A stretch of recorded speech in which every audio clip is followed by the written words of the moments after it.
Good morning, Year 10.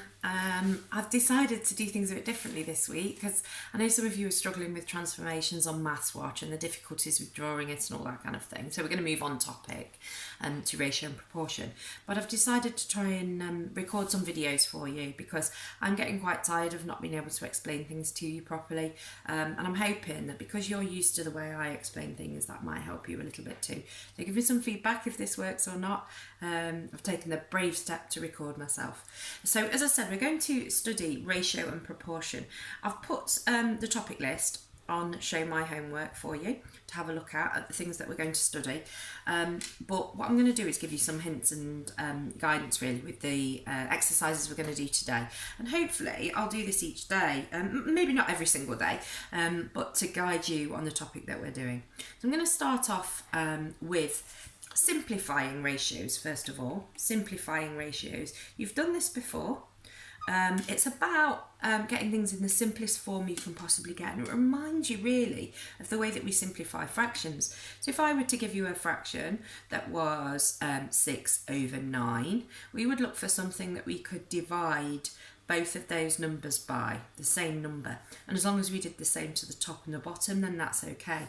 So I can see that 3 goes into both of those, so I divide top and bottom by 3. 6 divided by 3 is 2. 9 divided by 3 is 3.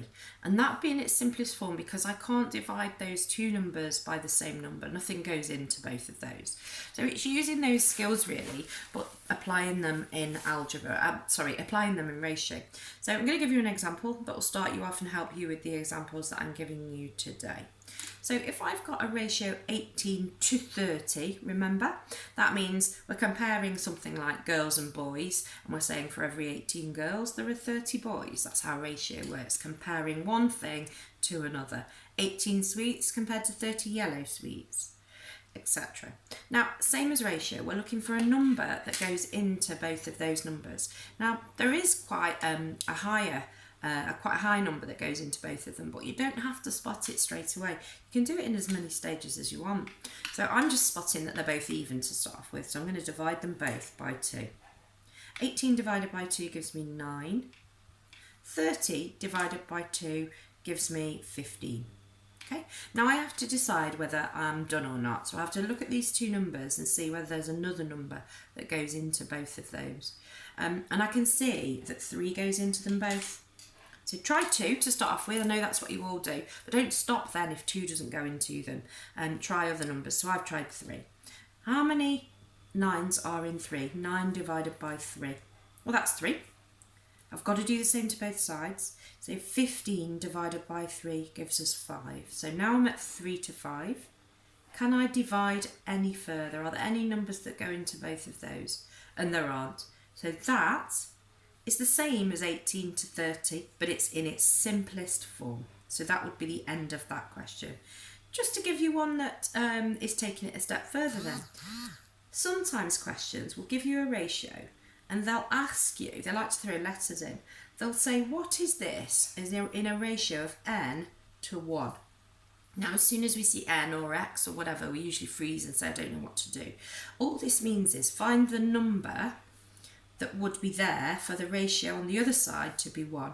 So you can almost ignore the fact that it says n and just put question mark. What is the number on the left-hand side for the number on the right-hand side to be 1? So almost like this.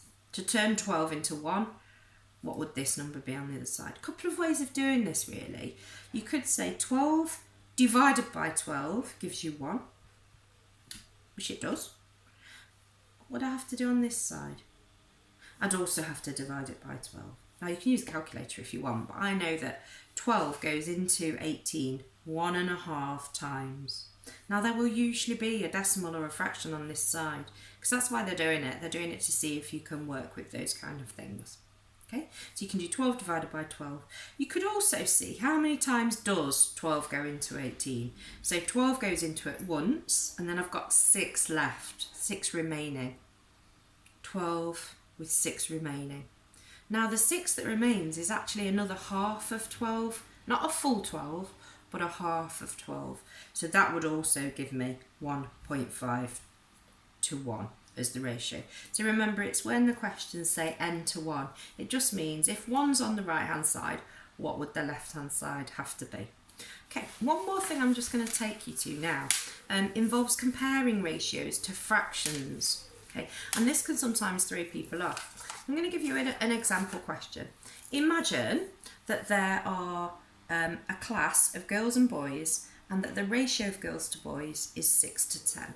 That doesn't necessarily mean that there are 16 in total. It could be, if I doubled them both, look, it could be 12 to 20. It could be 32 students in the class. But for every 6 girls, there are 10 boys. Okay, so the ratio is 6 to 10. Now the question we're going to be asked here is, what fraction of the class are girls? That's the question that they're asking you. That's the only clue that they're giving you, that the ratio is 6 to 10. But what fraction of the class are girls? Now, in order to do that, if I said to you, for example, I have 20 marbles and 3 of them are red, and I said to you, what fraction of the marbles are red? I think you would say 3 out of 20. This being the total, however many I've got in total, this being specifically the number of red ones. Red out of the total, 3 out of 20. So if we just take that idea and have a look back up here, we need to know what the total is. To say what the fraction of the whole class is girls, we need to remember and think about what the total is. So you might have seen me do these columns before in ratio, but if you think about the total here is 16. So if I wanted to know what fraction of the class are girls, it would be the 6 that we have out of a total of 16. So that's the answer, 6 out of 16. Not 6 out of 10, that's the number of boys. So it's not 6 out of 10 of the boys, it's 6 out of the total class of 16. So hopefully those hints will help you on today's exercises. Don't forget, message me if you get stuck, and I'll publish the answers to the exercises today. I'll put those on Show My Homework tomorrow. Good luck.